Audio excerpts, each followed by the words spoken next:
in New York City, which was a like an offshoot of the taxi industry. It was between a limousine and a cab, somewhere in there. So one night, every night, the story was they would run out of cars for the amount of people that would want to go home, and all you would hear on the radio constantly, one after the other, was battery, battery, battery, battery, 15 to the battery, which meant that wherever you were trying to get below Houston Street to the tip of Manhattan, South Ferry. That's the battery. That's where they wanted you. So one night I had to drop off a package in the battery, but I wanted a cup of coffee. So I dropped off the package, I went into a deli, I got a cup of coffee. I come back out to the car and all I hear coming off the radio is battery, battery, 15 to the battery. So I punch in and the guy says, okay, go to 40 Exchange, which was right around the corner. And he says, pick up so-and-so and take him to Jersey. And I said, all right, get him out. And the guy comes back at me and he goes, what do you mean get him out? I said, you know, I'm right around the corner. He goes, you're around the corner, you don't call in, I need 15 to the battery? Why? So he starts yelling at me. So I said, all right, forget it, just get him out. And I'm telling you, I got in the car, I started it up, I turned the corner, and I'm telling you, I didn't drive 55 or 60 feet. Next thing I know, my door is being opened, the guy gets in the back, I'm going, this is amazing. Never in my life could somebody get off of, now this is before cell phones. So obviously the guy was on a regular phone, and he called in, they got him a car, he comes down, he gets into the back of the car, and I'm like, this is amazing. Unbelievable. And he goes, okay, I'm going to so-and-so in Jersey. You know where you're going? I go, yeah, I'm going to take the tunnel. He said, fine. So I start driving, and I get onto Hudson Street, and I'm heading for the Battery Tunnel. Not the Battery Tunnel, the Holland Tunnel. And I had to stop at a light. And this guy's in the back seat, and he turns around, and he's, as we're stopped at the light, he goes, yeah, the aliens told me to meet them at the corner of Walk and Don't Walk. And I was to buy them lunch. And I'm sitting up there and I hear this from the back and I look in the mirror and I'm like, I thought I was in trouble. And he goes, no, no, no, I went to see a play a couple of weeks ago and it was Lily Tomlin's play, The Search for Intelligent Life, and that was a line because there was this homeless woman and she was going to take the aliens to lunch at the Howard Johnson. I found this all out later. I had no idea at the time. So he's in the back seat and he starts talking to me and he goes, now this is shortly after the big crash, Black Monday I think it was, in October of 1987. The market crash dropped 20% in one day. So this guy starts telling me his story. He was working with computers. He worked for a brokerage house. And he was, this particular night, he got this job back in July or June. And as soon as he was hired on, he was to turn around and make this company go trade stocks on the computer. And it was supposed to be this big deal. So he was setting up the whole program and everything.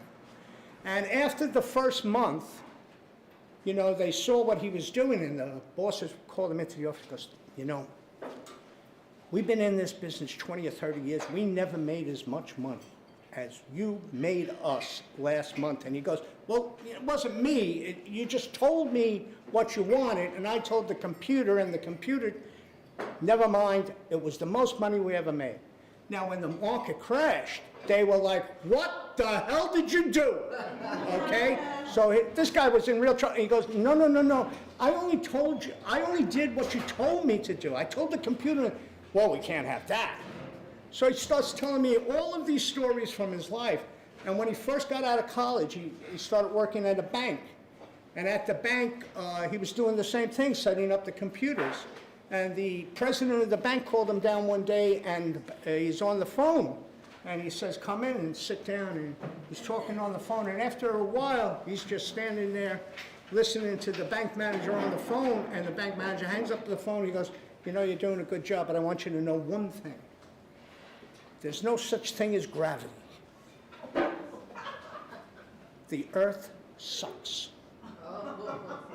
So he tells me this, and I'm like, oh, that's something to know, I guess. I don't know.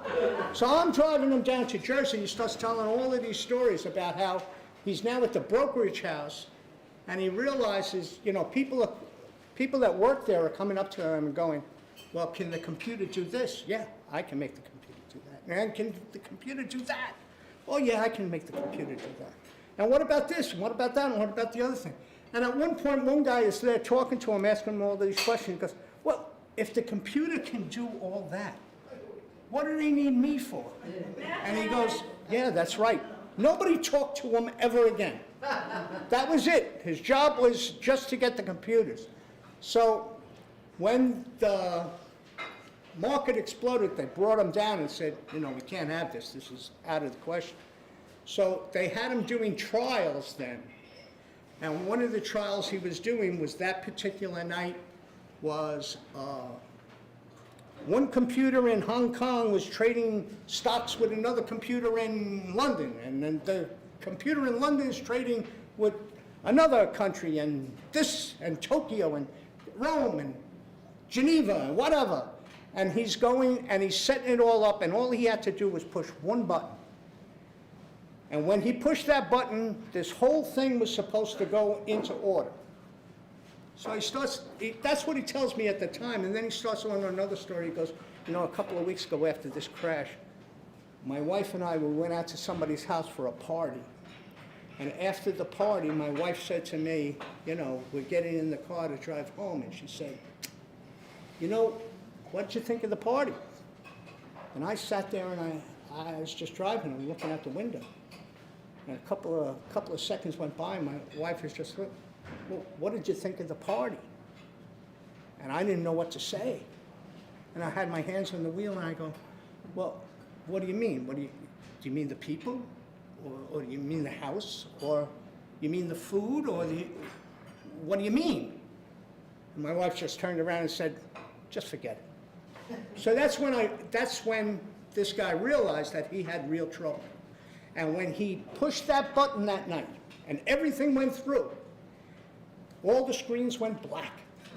Everything was gone. Immediately picked up the phone and called the cab company. I got to go home. So by this time, I'm now dropping him off in Jersey, and as he's getting out of the cab, he turns around and he says to me, he goes, listen, if vegetable oil comes from vegetables, and corn oil comes from corn, where does baby oil come from?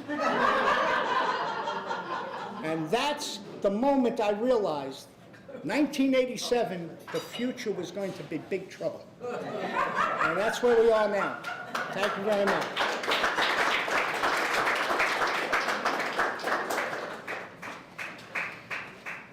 Thank you, Mr. Gillespie. In case you missed that, because somebody might have not pressed the go live button while I was speaking, Chris Gillespie is an invited ad hoc guest and did a fantastic job. So thank you very much. You know, this, I have enjoyed, this is now our 5th year of doing Story Hour. And I believe 4 of them are here, have been here. So once again, thank you, Tommy, Marianne, Iron and Wine. You've been very receptive to us every year. Our next storyteller, who was supposed to be our first storyteller until Chris cut in on her, is a retired speech pathologist. Maybe you didn't know about that about her. And her husband, Kevin, live in Brewster. And she has a story about friendship and sensitivity. Carolyn McCarthy.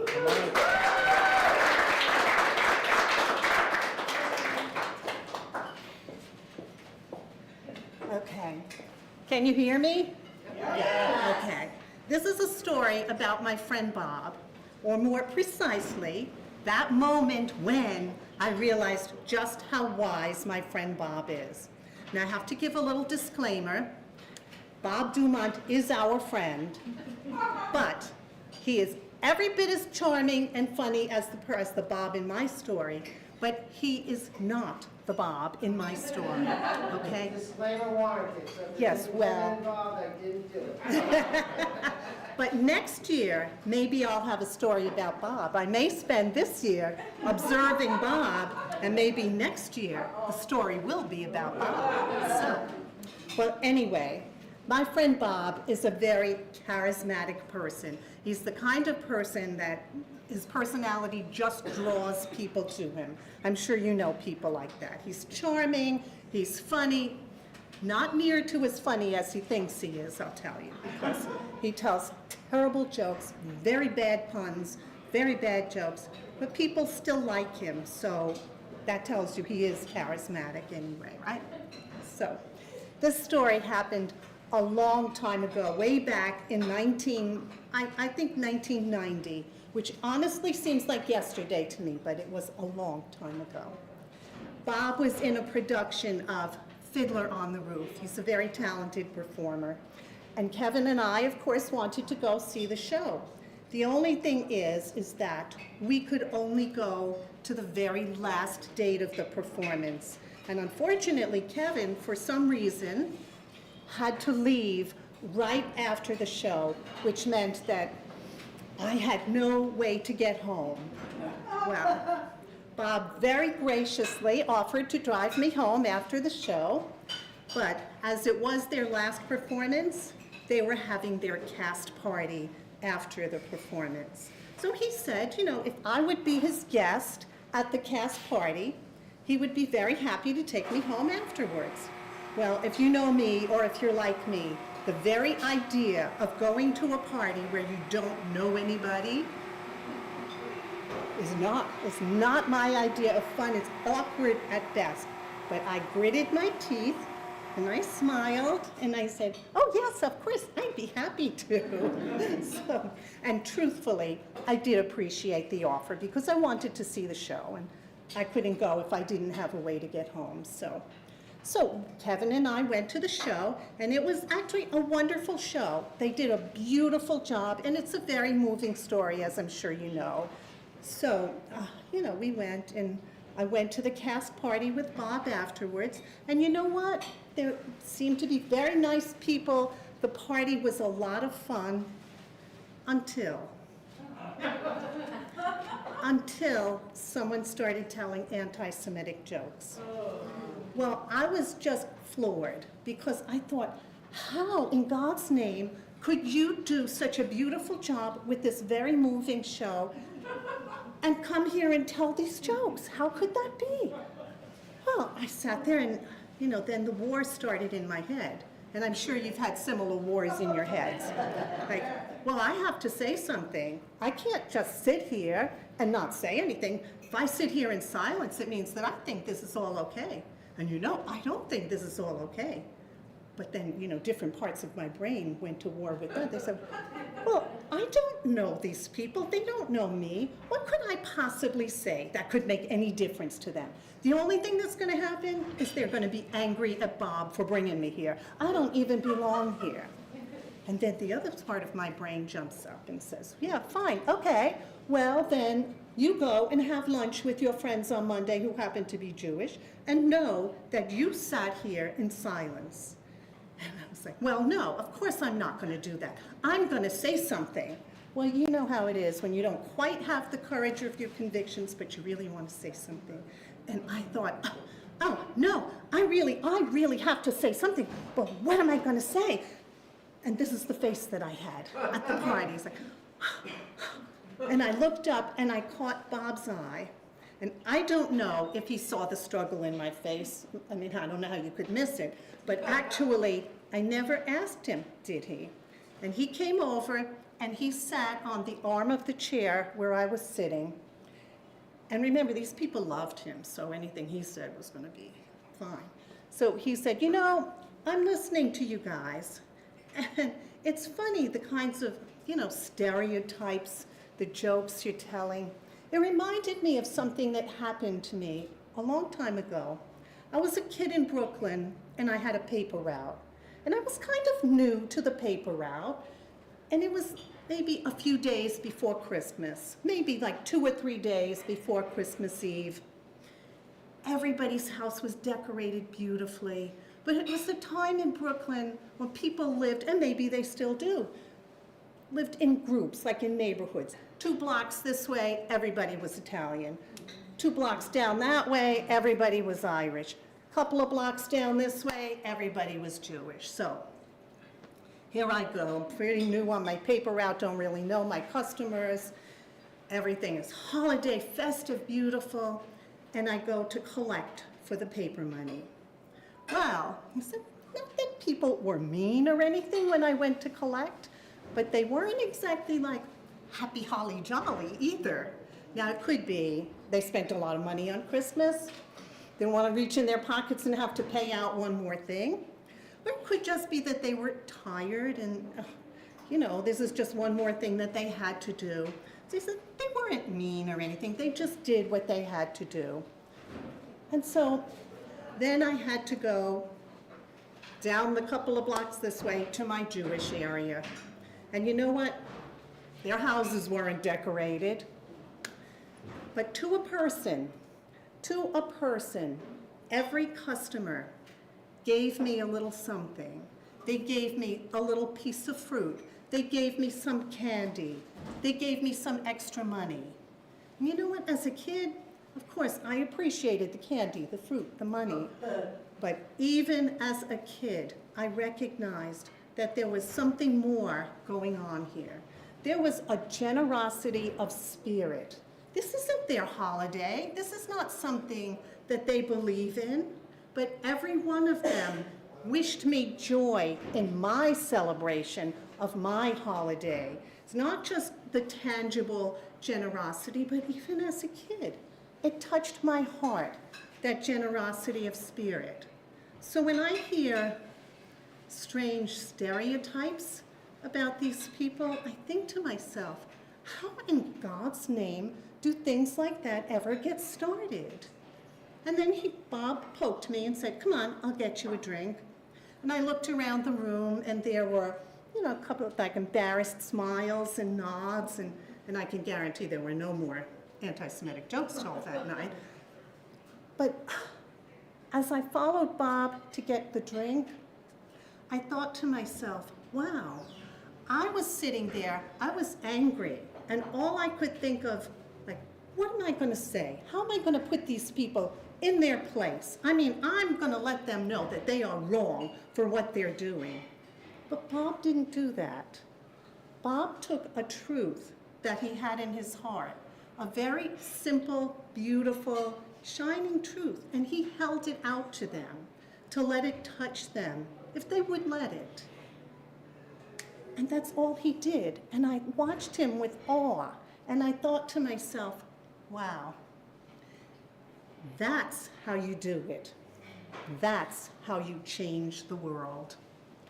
And so, from those, similar to the hearts of those long ago people in Brooklyn, I too wish you joy in whatever you're celebrating this season.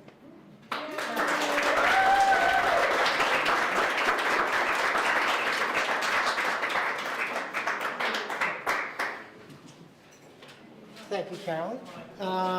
And just for our storytellers, if you don't want this in front of you, you can move it. So I'm going to move it out.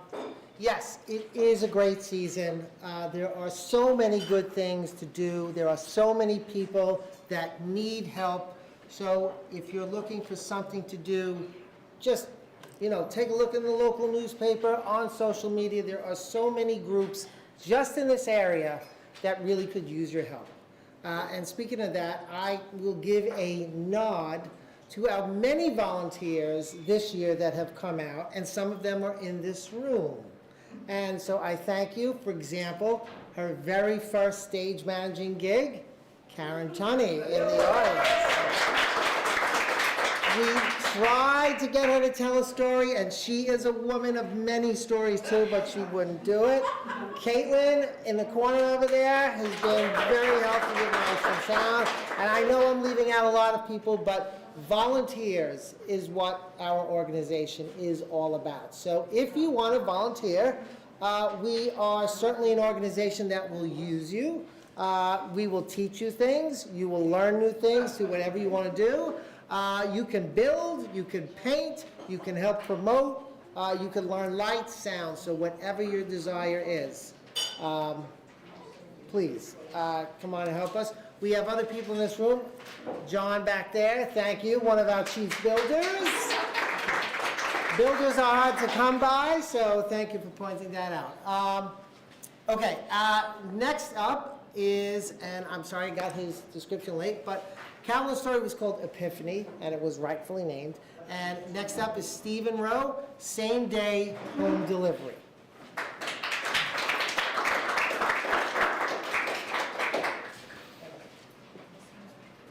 kind of like that right there. Sure. I'd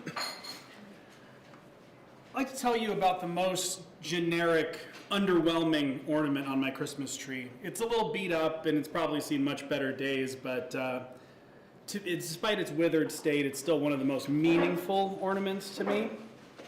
Every year I put it up on my tree and I try and pause and reflect on what it means and how far I've come since I originally bought it back in 2009. It's a small silver bauble about the size of a ping pong ball. Come to think of it, it probably is a ping pong ball that was painted silver and had a cap and string just super glued on the top of it. I got it when I moved to New York originally to study stage management in grad school. I had lived in California my entire life, so I was completely unprepared for living in New York and especially unprepared for an East Coast winter. I couldn't bring a whole lot with me except for what I could fit in my suitcase or what I could beg my parents to stuff into their suitcases as we all moved me across the country to this new place. Barely had enough room for the things I needed for school, let alone anything extra like Christmas decorations. The apartment I had was a university apartment. It was real small, one of those things where it was a one bathroom shared by everybody in the suite.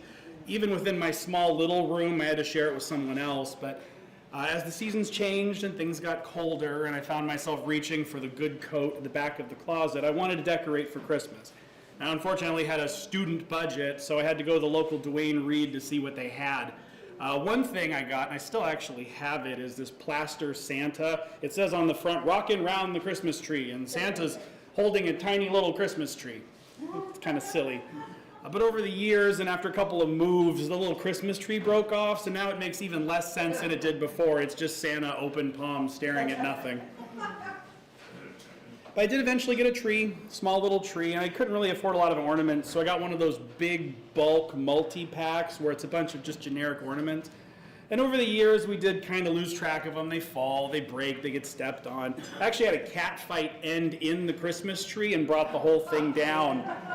We lost a lot of ornaments that day. The only survivor, my silver little survivor, my little bauble that I still keep. I remember the year that I got it, because I actually wrote 2009 on there. It's a tradition that my dad's done, still does, and has been doing as long as I can remember, of putting the date on an ornament. As a kid, I never understood it. I don't know why you're putting a date on an ornament that you just bought for a trip you just went on. That didn't make sense to me as a kid, but he told me that over the years, your Christmas memories and trip memories kind of blend together, so it's nice to kind of put a date on there. So Dad, as usual, Dad was completely right, and I wished I had done that. I still have ornaments that I have no idea where they got them, why I got them, why I felt I needed to buy it. I wished I had put some dates on it back then. So in Dad's honor, I still do that with all of my ornaments. That year would also be the first and last Christmas that I would spend in that school, in that apartment.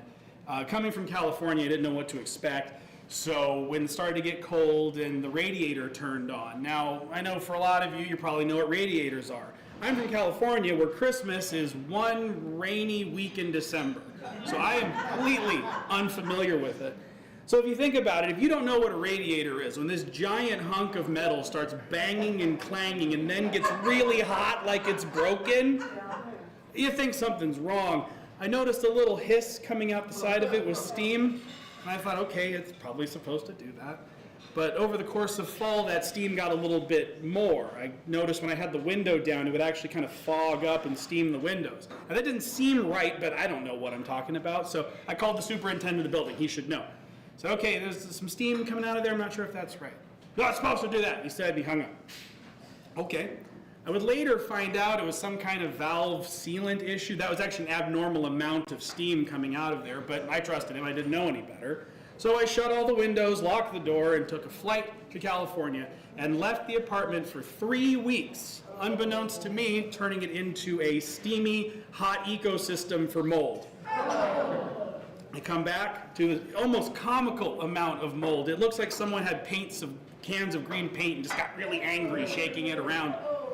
It was terrible. It reminded me of in school when they teach you about the discovery of penicillin and the mold cultures in the petri dishes. After everything settled down, I just referred to it as the petri dish apartment. It's a strange feeling when you move across the country to start your life over again and start new and build a home that's now suddenly not safe anymore. It's a really strange feeling to not have that base to go home to at the end of the night. But thankfully, I met a playwright who would later go on to be my wife, and she was gracious enough to let me move in with her for a few days while they disinfected the apartment. When the super called and told me it was safe to come back home, I did, and it looked great. New paint job, everything looked wonderful, and I thought, okay, I'm gonna build again, start again. I pulled all the sheets off the mattress, and the mattress vinyl cover was still covered in mold. I kind of lost it, so I shouted down the hallway to the superintendent, there's still mold on the mattress. And he told me, what do you want me to do about it? Give me a new mattress. I couldn't handle it. I'm not one to be confrontational, but I ended up actually calling housing to see if they could move me somewhere else. And to their credit, they did move me really quickly, but I kind of think that was not about like student satisfaction and more worrying I'd call someone's boss about the health crisis in my apartment. And they found a great apartment for us. Something about New York leases and closet space and doors that close. As a result, we were in an apartment that easily could have fit a family of 4 plus a baby, but because of some weird law, you can only rent it to 2 students, which happened to be me and my future wife, and we lived in this giant palatial apartment until graduation. It was perfect. But then with graduation, we had to move, and we moved a couple of times. We found ourselves in Hell's Kitchen, a 1-bedroom apartment, 6th floor, no elevator. I got a lot of exercise over those years, but by then we got really, really good at decorating for Christmas. We'd even go as far as to switch out the dish towels to something more festive. The whole apartment would just be transformed. It was a funny apartment, though. It only had 1 closet, and over the years of collecting Halloween and Christmas decorations, we'd pack that closet full to the point where it would just be stuffed. I would joke that we only ever opened it 3 times a year. Once to bring Halloween out, twice to bring Christmas out and put Halloween back in, and the 3rd time to put Christmas in. And then we would Tetris our way through the boxes, shut the door closed, and that poor latch would press against that door frame for dear life for the other 362 days out of the year that the whole thing was closed. We had a cat sitter once, and I remember telling them, whatever you do, don't open that door, because if you do, it will avalanche on top of you and you'll be murdered by holiday. Over the years, we collected more and more ornaments. I'm actually grateful to Pottery Barn. Every year, they come out with a handful of affordable ornaments that even I can afford. It's the only time of the year I get to go into Pottery Barn and leave having bought something. I'm always partial to the animals they have. I have this cute little jazzy penguin with a top hat and a cane, and he's dancing. I love that little guy. Every time he comes out, it's just like seeing an old friend again. But one year, we had gotten so many ornaments that it spilled over onto a second tree. So we had a full tree and a second tree fully decorated. And while I'm pulling the last of the ornaments out of our holiday closet, I found a box of ornaments I didn't even know we had anymore. So I pull out this box of ornaments with no home at all and look at my wife. And I find myself in a situation I don't think anyone else has found themselves in. I look at my spouse and say, I think we're gonna need a 3rd tree. And for whatever reason, we couldn't really go out and get a new tree, and I think we were trying to rush to decorate, so she had looked at me and said, do you think Amazon can send us a tree today? Now, I know that sounds really common now. I mean, right now you can place an order a few minutes before midnight and have some poor soul drop it at your porch in the dead of night so it's there by sunrise, but this was still new at the time, new technology, so we thought we'd try it. Your options were limited, but we found a small little cute pencil tree that would accommodate our overflow of ornaments, and we tried it. Same day home delivery. First time ever. I know we're all kind of used to that now, but rarely can anyone say they remember the first thing they had dropped off in the morning. As time went on, we decided we wanted to have a kid, and my apartment had these paper-thin walls. It was so bad if you sat in the living room, and if you paid attention, you could actually not only know what show the neighbor was watching, but you could roughly guess the episode and the plot. So I knew there's no way I could have a screaming baby in this apartment. So that's why we ultimately moved out over here, where there's lots of trees and space and plenty of room for screaming babies. We're about up to 5 trees now, which seems like a lot, but when you have that many, you can actually get themes involved. My favorite's the kitchen one with all the cute little food adjacent things. One of my favorite trees was an idea my wife had at our wedding, where we figured we didn't need a guest book that would inevitably just end in storage and accumulate dust. So she had the idea to get a 2-foot like artificial tree, really nice, high quality, and a bunch of star-shaped wooden ornaments. And she asked that everybody at the wedding would sign their name and put it on the tree. And every year I get to bring out the gold box, take out those ornaments, and sort of rebuild that memory. And even though, you know, it's also to celebrate our anniversary, it's also a nice way to decorate for Christmas. Our main tree, that I call it the main tree, one year our elf on the shelf renamed it the Great Tree. That elf's kind of, you know, Elfie, you can never predict what she's going to do. But that tree, we've sort of made where we have a lot of ornaments that are custom or somehow reminder of an event that happened that year, like a new job that we had or an event. I remember when my son, we knew in October that my son was going to be born sometime in June, so that Christmas we got to have our little secret joke ornament of, I don't know, whatever the opposite of baby's first Christmas, baby's zero Christmas, I guess. We had that up there. We were happy with that. For even one year, we had went to one of those holiday fairs and got, I actually got a Starbucks cup, but instead of the mermaid, it had the little reindeer on it. And I had worked Starbucks for years back in college, and then had to stop for grad school. I started up again because I just needed a little extra money waiting for a job to come through, and it did. So ultimately, I left Starbucks after about 3 or 4 months. So I remember standing there at the holiday fair with the nice lady with the really good handwriting, and I just kind of wrote down what I wanted to be, and I handed it to her. She looks at me real confused. Are you sure? And yeah. I go, I'll pay for it if you just, okay. So she obliged and wrote exactly what I wanted, which was, I quit, ... again. And I put that ornament every year right up with my little silver bauble to remember. And to me, that's what the Great Tree, as Elfie would say, means to me. It's a collection of stories. It's a collection of my family and the home we've tried to build together. And I like to think that when my son looks at it, he can kind of get an idea of who his parents used to be and what the house that we tried to build before he was here, and now how all of our ornaments are kind of mostly focused around his accomplishments now. And I'm sure when he's old enough, one day he's going to ask me, Dad, why have you held on to this ugly little thing, this silver bauble that doesn't mean anything? And I'm hoping I can kind of draw a line of the crazy events that led from that silver bauble to whatever fun commemorative ornament we get for him that year.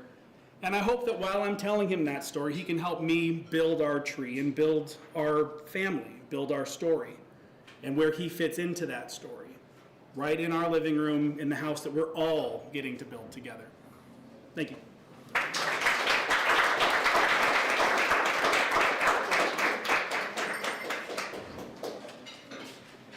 And thank you, Stephen. Same-day home delivery. 2 of our storytellers are new. The next one this is his first story hour with us, and this was Carolyn's first story hour with us. So welcome to Story Hour. Philip Anderson was a professional singer in New York City. He's appeared on Broadway, been a soloist in Carnegie Hall, and you may have even heard him on some commercials. But now, he's a gentleman farmer and a storyteller. So here he is, Philip Anderson, Comfort Ye.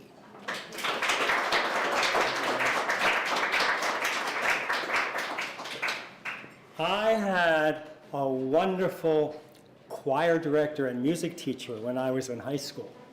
Her name was Miss Flule. And one day in the autumn of my junior year, when I was 16 years old, she handed me the score to Handel's Messiah. And she said, you're going to sing something from this on the Christmas concert, and your sister's going to play piano for you. I don't think she asked, I think she told me. but she also said, you can do this.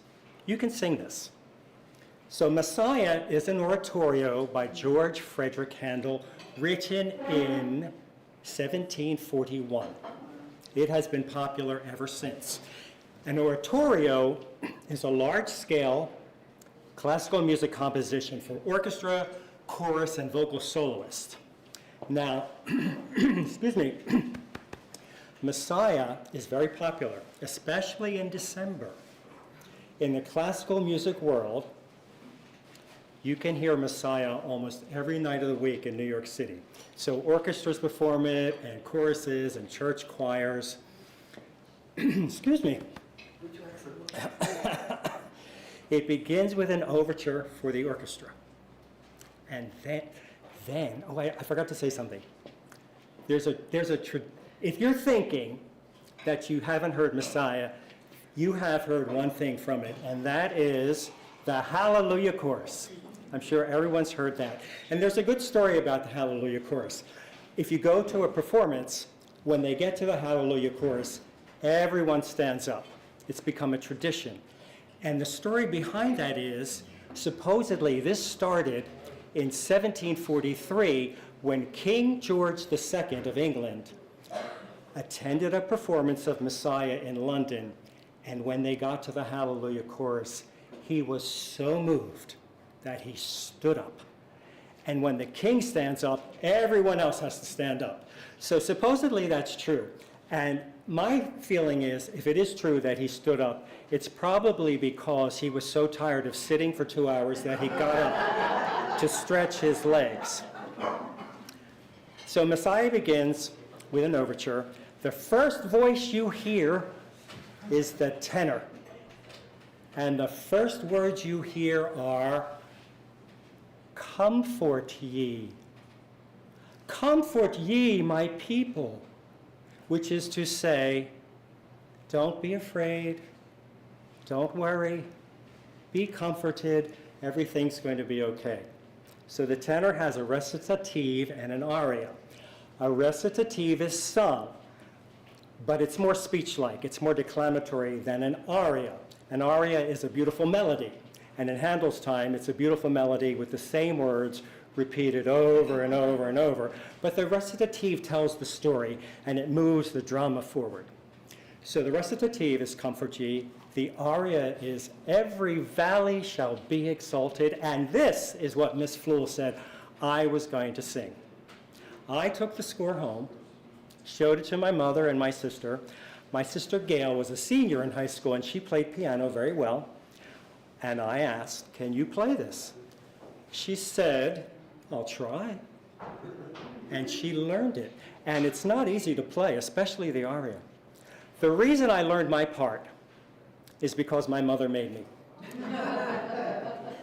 She made us practice after dinner for night after night, because she said to me, "If you want to be good, you have to practice. You don't want to get up there and embarrass yourself, do you?" So I thought about that, and I said, "No, I don't want to embarrass myself." So I learned my part, and because no one told me this is difficult, I just learned it. On the night of the performance, we went to the high school. The auditorium is packed with parents, siblings. Most of them probably didn't want to be there, right? We've all been there, right? I have to go to the Christmas high school concert. But it was a good concert. The band played, the choir sang, and then it was time for "Comfort ye in every valley." Gail went to the piano. I stood next to the piano. We were very nervous, but we were prepared. She began the introduction, and on the final chord of the introduction, just before I'm about to sing my first phrase, she played a very loud wrong note, and it was jarring, and my eyebrows shot up. She had never done that before. She let out a groan that the entire auditorium heard, like this. Oh. I turned and I looked at her, and she rolled her eyes as if to say, "I'm so sorry," but I smiled as if to say, "Don't worry, we can do this." I took a deep breath and I sang, "Comfort ye." And everyone relaxed. I could feel it. And we did it. We did the recitative, we did the aria. It went very well. When it was over, I was shaking with excitement. Unfortunately, I forgot something very important. The protocol is the singer bows, graciously acknowledges the accompanist, they bow together. But I was so flustered, I didn't bow. I walked back to my seat in the choir and I sat down. And the audience was still applauding. And my friend Bobby Ely was sitting next to me. He turned and he said, "They're still clapping." He gestured, "Get up and take a bow." But I was enjoying the applause, okay? But I was frozen. And that was the moment when I realized that not only do I like to sing, I like to sing in front of an audience. I am grateful to this day to Miss Fluhl, who gave me that opportunity, introduced me to Messiah, and said, "You can do this." And I'm grateful to my mother, who said, "If you want to be good, you have to practice." I've never forgotten that. And I'm grateful to my sister Gail, who accompanied me that evening. She also accompanied me through my life. We were good friends. And I'm thinking a lot about them because both my mother and my sister died this past year. And I miss them. But I was so fortunate to have these wonderful women in my life. So I take comfort in that. And I think we could all use some comforting now. So I wish you comfort and peace and happy holidays. Thank you.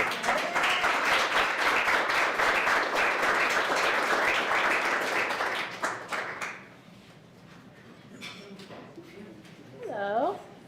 Hi. I'm Stacy Dumont. I'm the president and a co-founder of the Brewster Theater Company. And I'm going to introduce our next storyteller. And I just wanted to take one moment to thank our board of directors. We're an all-volunteer board. And we have a very effective, efficient, passionate group of board members who are very excited about our new season and about our new venture into a new venue, whatever that might be. So we thank all of you for being here, and we always understand that we can't do this without a really strong, passionate group of volunteers. So thank you, Philip, that was beautiful. And I'd like to introduce Bob Dumont to you. He's our next storyteller. He's also a board member of the Brewster Theater Company, and his story is Life in Reverse.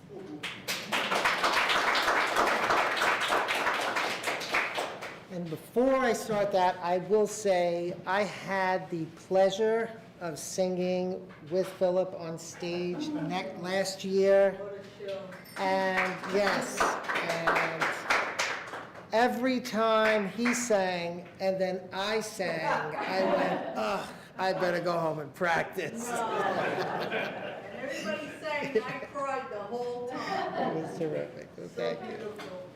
Life in Reverse. Okay. I was scrolling through my pictures one day, and I came across this guy that I knew, a younger guy, and I looked into his eyes, and I was terrified. When life gets hard for me, I really scroll down into my pictures. Now, on this phone, I have about a decade's worth of pictures. Up in my cloud account, I have pictures from 2002. And in those collections, I have every good idea I've ever had. For example, that young family with that young Stacy who just introduced me, and 3 young kids, babes in arms, all smiling and laughing in the picture. But that picture doesn't say everything, because I know what's going through that young man's mind. And I won't speak for that young lady, but it's probably something like, what the hell did we do to ourselves? But really, to my kids out there, if you're watching, Ellie, Noe, and Robert, you were one of the best ideas I've had sometimes. Maybe.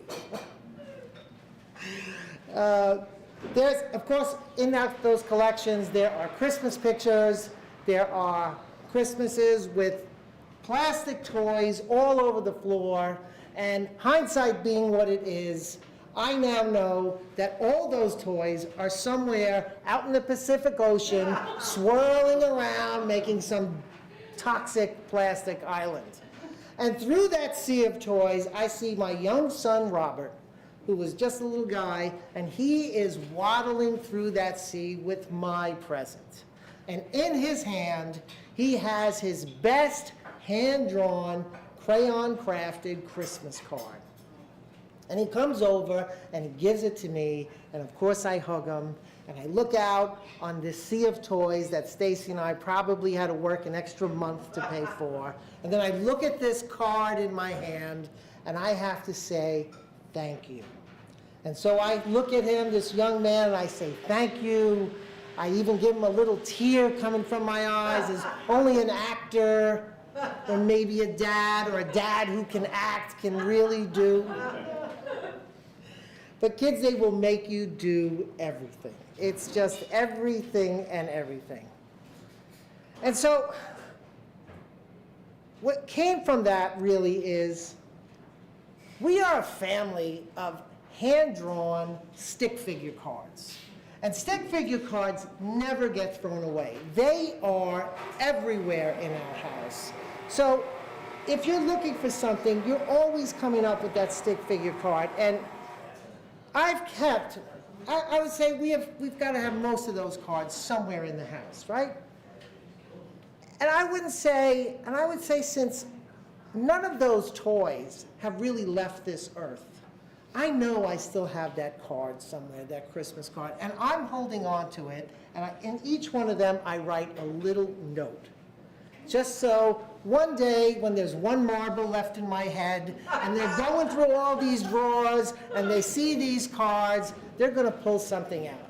And I saved that card really to tell my son how really awful, and I mean awful, he is at expressing his appreciation for all we did for that Christmas and littering the earth. But stick figure cards are random in our life. Everything on this phone is very ordered.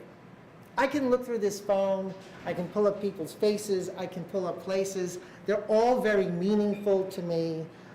They bring back memories, and I find that the longer I scroll through the past, the more I find, people that I remember, and I can hear their voices, and I can see, faces and places. It begins to take on a certain mystical atmosphere as I kind of scroll into the past, and that kind of keeps me calm. But as I said, stick figure cards are totally random. You never know where you're going to find them. So you're looking for a pen in a drawer, you pull that drawer out, you're looking for something, you can't find it, up comes a stick figure card, you still keep it in your hand because you don't want to get rid of it, and you're still looking, and eventually you feel this piece of paper, and it gets weighty. So you look at it, and it kind of draws you in. And you're never exactly sure what it is because it's some stick figure card that who knows what it represented. But the longer you look at it, the more it makes sense. And it starts to gain weight. And suddenly that little piece of paper becomes a piece of magic. And I get that only from those hand-drawn cards. If you give me some, greeting card that has something written in it, it just becomes more transactional to me. But something handwritten always sticks with me. Now, when I need some magic, and I will say, just as Philip mentioned, this is a time I think where we all need a little magic. I look at vacation pictures. And as a family, even a young family, we took some incredible vacations, whether we could afford them or not. And I will tell you, half of those years or not was in effect. We've been to places hotels where, the only choice was a $40 pancake. And the kids didn't want pancakes, so we had to stuff it down, you know, their throat. This is all you're gonna get. Even worse than that, we were in some jungle, you know, hotel, and the only thing we could get was an $80 egg buffet. Now, we complain about $6 eggs today. Imagine $80 eggs. So we did the only thing we could do. We rationed that buffet while 4 of us had water and 1 person came back with a big, you know, heap of buffet. And in here I have, you know, again, if you look at that young family, those vacation pictures, there are always smiles, there are always happy times. But again, when you look at that young couple, I can see in his eyes what he's thinking. I don't know how the hell we're going to pay for this. But what really happened was that there was so much concern when you're in this beautiful place or in this beautiful moment that you're looking ahead. And everybody is always looking ahead and saying, wow, this is going to end awful. But I will tell you, with the tens of thousands of pictures on this phone, with the decades of time on this phone, and on any one of your phones in the room, there is one picture that's not there. And that is a picture of the future. Nobody knows what tomorrow is going to bring. So scroll in and live in that moment. And Stacy and I and our family, you know, we have been to really some incredible places. A lot of, you know, happy moments. We've been together, we have stood in front of trees that were thousands of years old. We have been steps from a receding glacier in the summertime with the meltwater at our feet and this cold breeze in the summer basically snapping our face. We've been in the Amazon and we woke up to lizards and frogs that were big enough that you had to put a saddle on them. Wow. It's been amazing and they're very grounding, and I can connect with all of those pictures and still put myself in those places. But before this little magic box, there was something that we called albums. And I am not talking about the albums that you order online now from PhotoBucket or whatever that service is called, where they're nice and thin and glossy. I am talking about a good old-fashioned album that you took out, and it was thick and big, and you heard the binder creak open. And if you opened that binder, it was inevitable that pictures were going to fall to the floor. And those pictures were rusted. They looked like they were there 1,000 years. And as you took out those pictures, people started to gather around you. They huddled in closer. And you turned those pages, and some of those pages were bound by plastic, and you had to gently pull them apart, because if you tore them, the picture was gone half the time. Or the entire page of pictures just went to the floor. And people, around the holidays, we would take these out. We'd get around the table. People would pass these pictures. You'd have people coming up from behind you, looking over your shoulder, people getting close, pointing in. And what you realize then is people are really coming together. And as they do that, you know, they're huddled together, they're breathing all over each other, there's germs everywhere, it's in people's hair, through their eyes, in their nose, in their mouth. And there was silence sometimes as people were just absorbing all of this. And you realize that those pictures really taught me that there's such a power in them and such an unspoken language. And when you do this, when you get around pictures with a certain group of people, there's a natural bond. And those little slivers of history are really the only exist in the collective memories of the people around you to tell that whole story. Now, I will say that the most vivid pictures,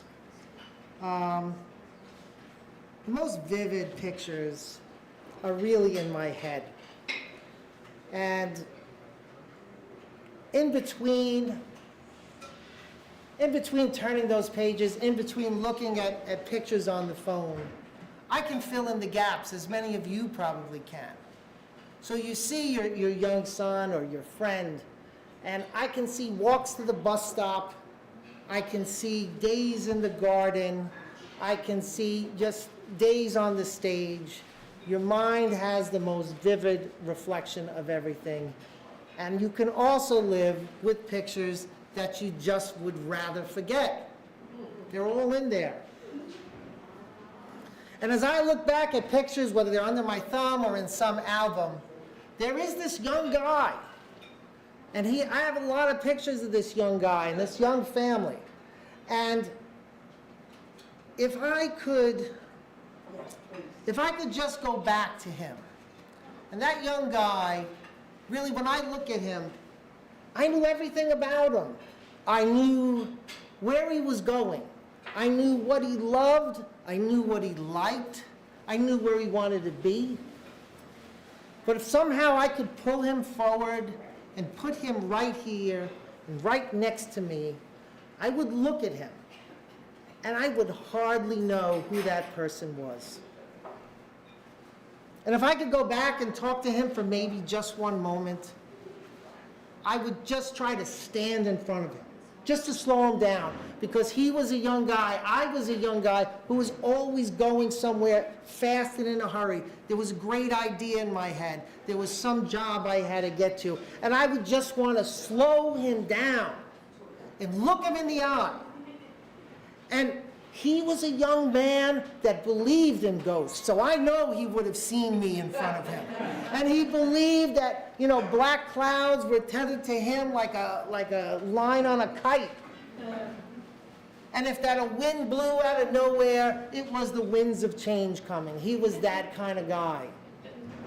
And so if I could stand in front of him and just get him to relax for a moment and think, and I know he would see me, and he was also a man of a bit of a temper, and he got angry way too fast.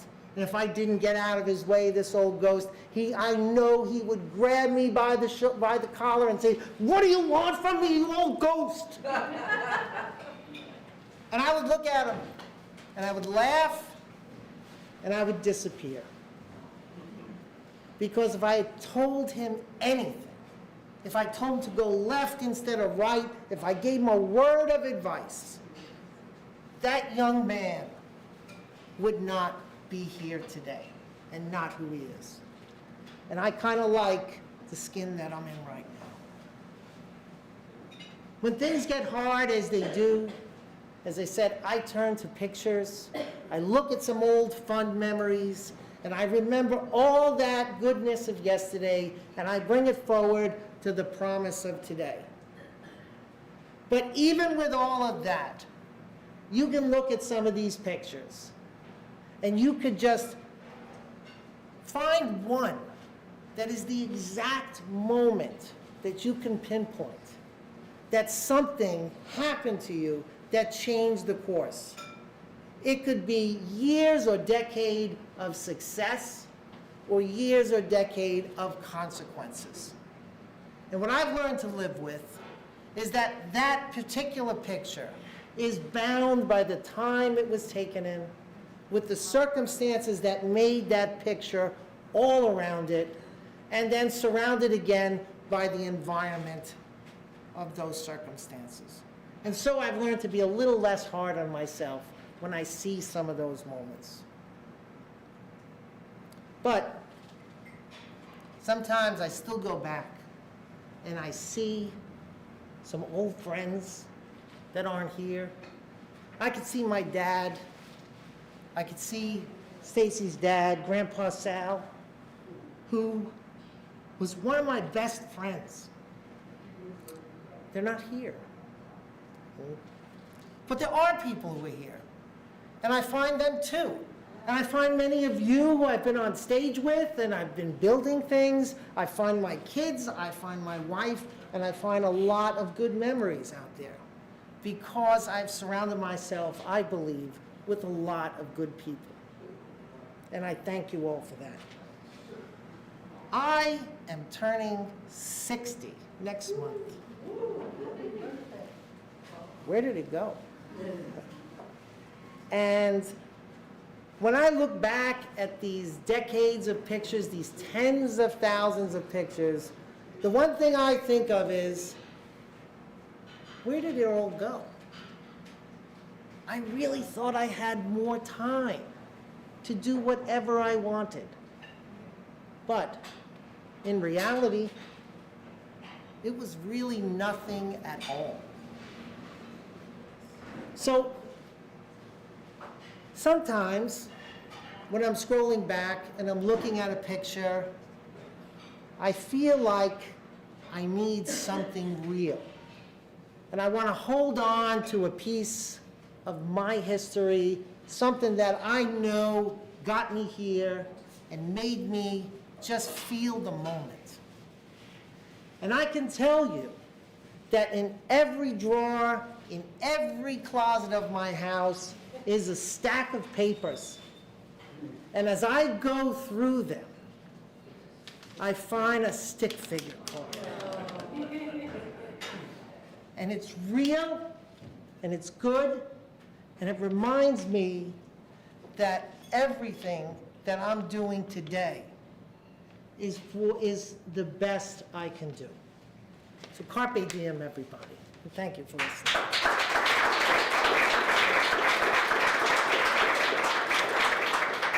We have one more storyteller who was not able to make it today.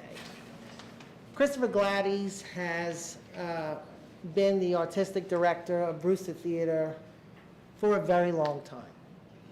I am grateful to him for bringing, getting me on stage.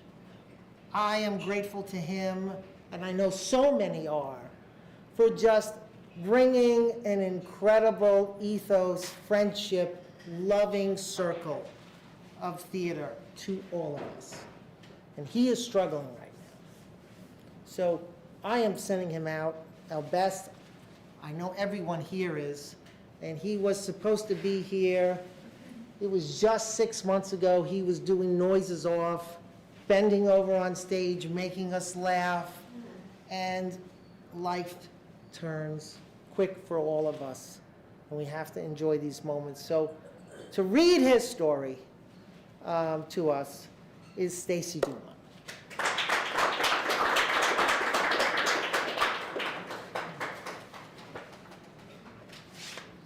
I will not do it justice, but I will channel my inner Christopher as best I can. Okay. So, this past summer, my friend Randall and I were chatting, and we were discussing celebrities that we've known or met, and those we've had close contact with. Randall said, "This is that moment we need to write those stories down so we don't forget them."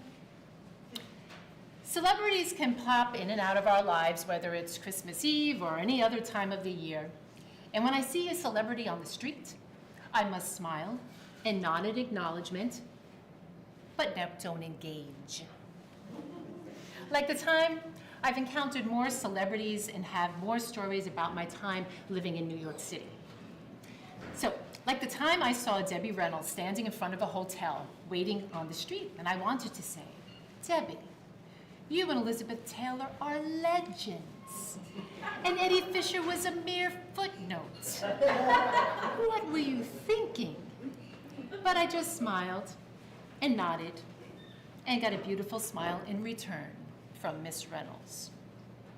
Or one of my favorite things to do on Columbus Avenue was to eat at Diane's Burgers. Then go across the street to Steve's Ice Cream. Steve had banana pie ice cream, and I'd get a cup with Reese's peanut butter cups, squashed and mixed in. It was orgasmic. It was August, and a friend and I have gotten our ice cream, and we were about to stroll up Columbus Avenue when a massive downpour hit. So we stood under the canopy of Steve's on the street eating our ice cream, and suddenly, standing next to us was Mary Tyler Moore and her husband, eating their Steve's ice cream from a cup. And the week before, my friend and I had seen Mary Tyler Moore in a very and Lynn Redgrave and two naked young men in Sweet Sue on Broadway from second row orchestra seats. So my friend decided to share a funny anecdote he noticed about the show. And the anecdote made Mary have an open-mouthed laugh. And so he got to see the stalactites of butter pecan ice cream inside of Mary's mouth. Stalactites of ice cream inside someone's mouth changes your perspective on a celebrity. Soon after, the rain let up and Mary and her husband ran down the street with Mary tossing her empty ice cream cup into a dumpster, but we watched and made comments about the stalactites. In the mid-90s, my friend Andrew and I went to see a workshop production of the 1950 Broadway flop, Flahooli. Just as we were entering the theater, we saw Liza Minnelli get out of a cab. So I ran inside to get a seat, since it was open seating while Andrew made a pit stop. And I sat in the second row of the theater, and there was the last row where there was a little area with the bar that you can get soft drinks or something. So Liza and her gentleman friend came in the theater, and they sat directly behind me. His knees were practically in my neck. When Andrew came in, he sat down and he leaned towards me. "Where is she?" And I couldn't speak. I slowly pointed, and he stood up, whipped his face around, and came face to face with Miss Minnelli. He slowly sunk back into his seat, and the lights dimmed and the overture started. It was just two pianos. And Liza said, "It's almost professional, you know what I'm saying?" But Liza didn't come back to her seat after intermission. However, enough about New York. When I was in college, I worked as an usher at the Golden Gate Theater in San Francisco, where I was touring the Broadway shows, all the touring Broadway shows would perform. So since San Francisco at the time was a theater town, shows would be at our theater everywhere from 1 month to 6 months. I saw Dreamgirls 8 times a week for 4 months. Between matinee and evening shows, we ushers would have time to stuff the playbills with cast changes for the next performances. But there was a downtime before the audience arrived, so we sit in the orchestra section and chat. Lilias White, who was starring as Effie on the tour, would frequently come in and sit and join us in our conversations. So casual. Beside Golden Gate, we could usher at the Courant or the Orpheum Theater. So one Saturday afternoon, I ushered at the Courant for a matinee of Brighton Beach Memoirs starring Matthew Broderick. After the show, another usher, Sophie, had to go backstage and give something to Matthew, so I accompanied her, and we started chatting with Matthew as he left his dressing room. Then continued chatting with him when we went up the alley to the stage door, and then out onto the street, and we pleasantly chatted with Matthew on Geary Street for 90 minutes. We probably would still be there if he hadn't looked at his watch and said, "Oh, I have to get something to eat and get back to the show tonight." When Tommy Tune and Lucy Arnaz were doing My One and Only at the Golden Gate Theater, Tommy hit his 1,000th performance in the role of Captain Billy Buck. I bet you didn't know this, but when an actor plays his or her 1,000th performance in a role, as a surprise, Carol Channing would just swoop in during curtain call to bestow the actor or actress with a diamond ring. No one was supposed to let Tommy know, so he would be surprised. So Carol Channing had to prepare in the head usher's office out in the lobby, so Tommy didn't see her backstage, and at curtain call, instead of the curtain coming down, Streamers and balloons fell from the fly system above, and Carol appeared on stage, and Tommy was confused. Carol had called Tommy's mother up to the audience, much to Tommy's surprise, since he didn't know that he had secretly flown her in from Texas. "And this is little Miss Toon," Carol said, and gave Miss Toon a diamond ring. Then she gave Lucy Arnaz a diamond ring just to be nice. Then she gave Honey Coles a diamond ring because he had been in Gentlemen Prefer Blondes with Carol on Broadway since the 1940s. So she finally got around to giving Tommy Toon his diamond ring and explaining why she was there. It was great fun. The audience loved it. The actors loved it. Tommy was doing Carol Channing impersonations upstage out of her sight lines. Then after the show, Carol Channing had to come back out of the office into the lobby to change. The audience had left, but I had finished my usher duties, but I couldn't leave Carol in the theater until she was gone. So in the meantime, one of the ushers who was working at the Coran Theater ushering Glenn Ross, starting Peter Falk, stopped by. He was giving me his Peter Falk imitation using lines from Glengarry. Carol Channing didn't see the other usher when she emerged from the office, and she only saw me looking in her direction and heard the other usher saying, "You dirty effing stinking," can't say the word. Well, Carol thought I was talking to her and looked epileptic and ran out of the lobby doors as quickly as she can without a word. Also, during the run of my one and only one Saturday matinee, the head usher brought Patrick, a VIP, to my door and said I had to take her down to the 4th row orchestra seat on the aisle. Lucille Ball. She took my arm as I led her down to her seat just before the house lights dimmed. I seated her and I told her I'd be back at intermission to bring her upstairs to the VIP room. And at the end of the first act of my one and only, Tommy Toon and Lucy Arnaz did a tap dance in a trough of water. Soon at intermission, I'm at Lucille's Ball seats as quickly as possible when the house lights come up so the audience doesn't crowd her. And I tell Lucy as she's taking my arm that it's easier to walk down the 4 rows to the orchestra and then make our way around and up the back stairs to the VIP room. But in the meantime, the curtain rises about 4 feet and the stagehands start mopping up the splashed water from the tap dance number. And Lucy says to me, "This is the 4th time I've seen the show, and I didn't know they did that." And I told her that it happens every night, and we had a lovely conversation as we slowly made our way to the 2nd floor. She was delightful. Patrick brought her to her seat after intermission. In December of 1982, Bette Midler performed her Detour at the Golden Gate Theater for a week. It was a sold-out event every night, so I watched it every time from the mezzanine level. And the final performance was on Christmas Eve. Well, during the first 10 minutes my plan was to catch the show, then jump in the car, head down to Burlingame, make a midnight mass at St. Catherine's with my friends, which we had done for years. Well, during the first 10 minutes of Bette's show, an extremely tall drag queen ran down the aisle and handed Bette a large Santa-shaped sheet cake. Bette made some jokes about it and handed the sheet cake to a stagehand. Bette put on an almost 3-hour show. She was tireless and fantastic. So she did her curtain call to screams and shouts and standing ovations. The cheering just wouldn't quit. And then the curtain finally came down. And that was when one of my favorite nights ever began.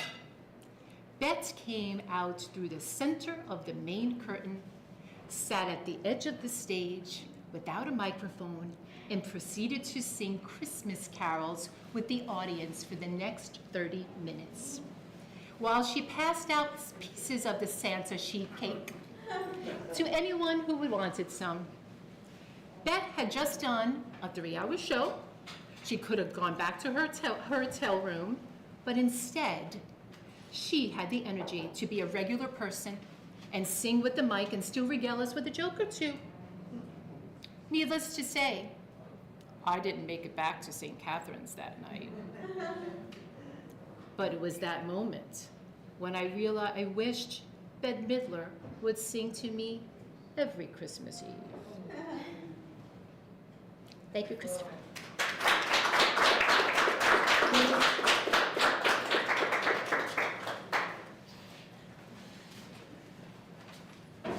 I do want to thank everybody for coming tonight, an incredible board. Mario, you are out there somewhere, you are certainly missed here, so be well in everything you're doing. Thank you, Chris Gillespie, who's always there when I need him. And thank you all for coming out tonight. It was a great hour. Please join us again. We have a terrific show coming up for the next 2 weekends, that time of the year, so get yourself in holiday mode and come to this very good show. So I will see you all soon, I know that. Have a great night and enjoy the restaurant. Enjoy